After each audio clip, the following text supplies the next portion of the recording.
Hey guys, this video is the long version of our tutorial on how to take a green screen composite and have the background footage control the color and brightness of the foreground green screen shot. Our shorter version of this tutorial is on our main YouTube page, and here's a link. So we're going to take this shot where the girl dancing is not changing color at all and turn it into this. All right, the first thing we're going to do is here in After Effects, we're going to take this footage of this girl dancing and we are going to put it into this background with these lights.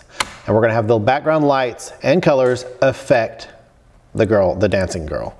So we want to take our background footage and we want to pre-compose it. I'm going to go ahead and move the attributes, and then we're going to rename that to background footage. Now we're going to take our foreground footage of the girl dancing and we're going to pre-compose it. And I'm going to go into the pre-composition, and inside of the pre-composition is where I'm going to do my keying. You can use any keyer you want, but I'm going to use Primac Keyer 6. And we'll go ahead and get a decent key pulled here. Clean the background, and then we'll clean the foreground. And then I want to do the little spill kill. Get rid of some of that green, which I don't see it right there, but yeah, this spill killer helps get rid of some of that green right there. So now that that's done, I'm going to go back to my original composition, or I can click Tab and it will show me which composition is connected to that. And we now have her keyed into the footage. Okay, we're going to take the footage of the girl and we are going to duplicate that. The bottom one we're going to rename as foreground footage.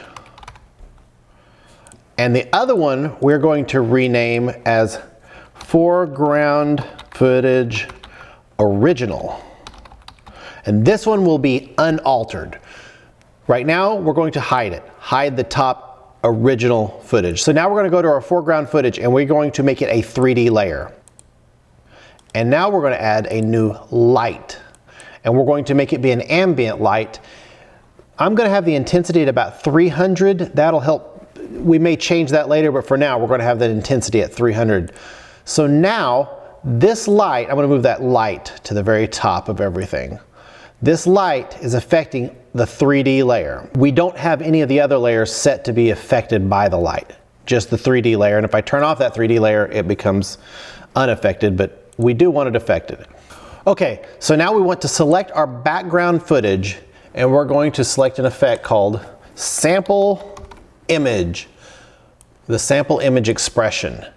And we have two controls here. We control where the center of this color sampling happens. So I'm going to just pick a spot like here. And if I move that around, you can see this color change to whatever the background colors are. We are sampling a radius of 0.05. I'm going to go a little bit higher, maybe to about 100. Let's just pick a sample of about 100.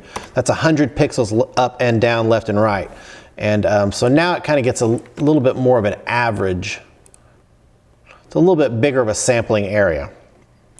Okay, so now that I have my radius set to 100 and this, I'm moving the center of my sampling around. I'm just going to move it to about here.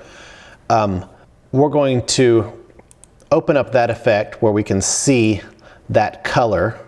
And we're going to go to our light, our ambient light, and we're going to open it up on its color and just pick whip and select the sampled color output. Now, already her color will be affected by those lights. And it's giving you some brightness adjustments as well, because when it's black, she's colored by a black light. That already looks pretty good. But we are going to set up a brightness adjustment as well. So what I need to do, I'm going to create a layer that will control all of these brightness adjustments. You need to set it up in its own layer. It has an error if it doesn't. So I'm going to create a new solid. I'm just going to let it be white and call it brightness control. And I'm going to go ahead and hide that layer. It does not need to be visible. So in brightness control, I'm going to put the exposure. I want to go into the color correction effect and just select exposure. And I'm going to drop that in there. Under master on exposure, I'm going to alt click the stopwatch and that will open up this expression. So now I'm going to go into my expression that I'm copying here and go ahead and hit copy on that. And then I'm just going to click paste here. The main thing is this word where it says background footage has got to match this exactly. And if you have any doubt, just click rename, Control C for copy, go into this, highlight it, and Control V for paste. All right, so once you've got this in here, your brightness control, which is not visible, your brightness control level will have an exposure that is changing due to the background brightness. So we want to take our foreground footage, add an exposure in it, and we're going to open that up in the effects under that foreground footage, and we're going to go into the exposure, and then we're going to go into master, and we're going to pick whip that exposure to this brightness control exposure. And now her brightness will completely be changing with the intensity of the light also. In this X color, we have a multiplier of 8, and that will control how dramatically the light intensifies. So if I change that to some crazy number like 28, we will now have just an incredible amount of brightness changing. But I've been going with about 8, and that seems to be pretty good. You might try a little less, maybe a 4 or 5. And you'll still get some brightness changes, but I kind of want it, when that comes up, I feel like she should just be pretty blown out there. So let's try like a 7. Maybe a 7's not too bad. So there are a few adjustments in this that you can use to tweak it to your liking. I'm going to go through the adjustments in this expression first. The first one is kind of the sample size.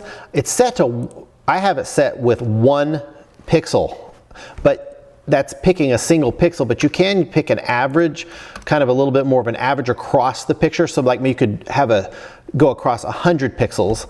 This is just taking an average of the picture brightness using a 100 by 100 pixel grid.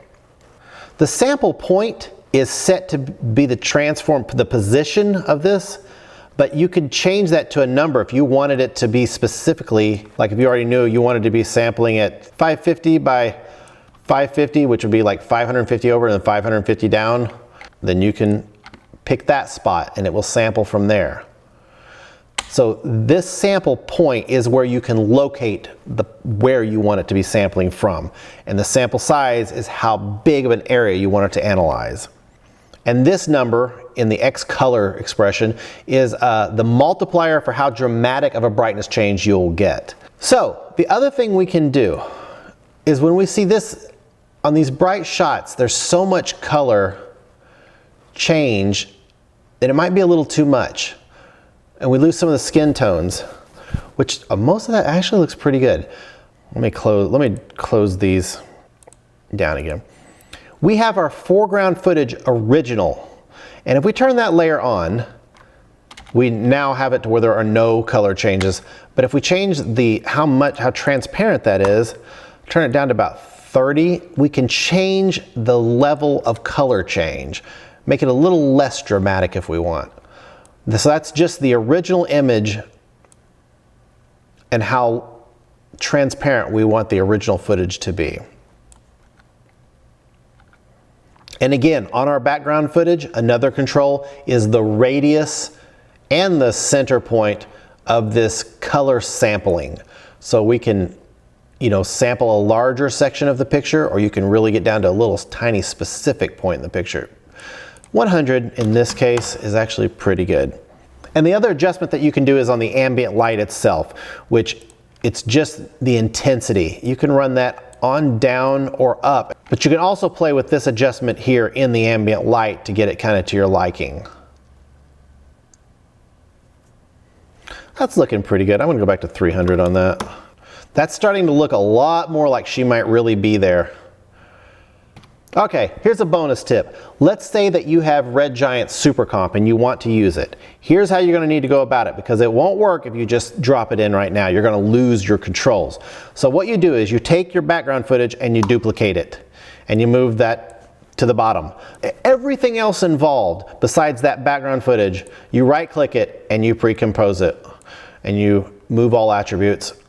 Now you have your pre-comp, which I can rename that to new foreground footage. And now we can take Super Comp and just drop that in.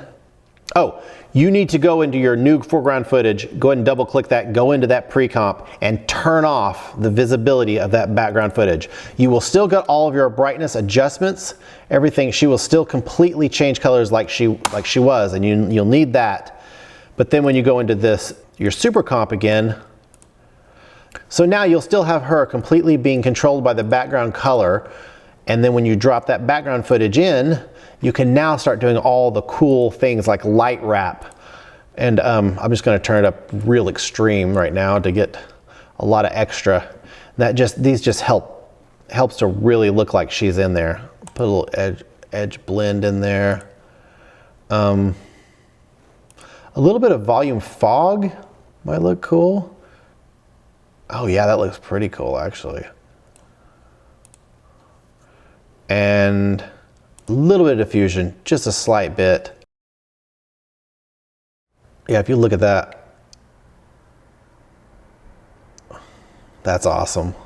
All right, so here's the other cool thing you can do. Once you get this all built, let's say you don't want this spot in the lights. It's like, oh, I want a different set of lighting. You just click your background lighting. Right here, I'm just going to drag it around.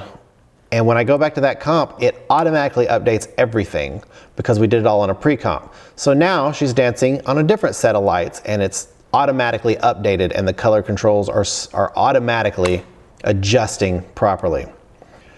So when you've got this looking good with your green screen footage and your lights, you can go into your new foreground footage and then go into your foreground footage, which is down into our pre-comp of just the girl. And in here, you can put in some other green screen elements. So I'm going to add in, well, we got Shia LaBeouf and another girl dancing here. So now, when I go back to my original composition, all of that automatically is in there being adjusted and will react to the lights just like it should. So it's all done automatically and it's easy to change. So that's it for this tutorial. Be sure to check out our main YouTube page at Studio 2 Magic, and thanks for watching.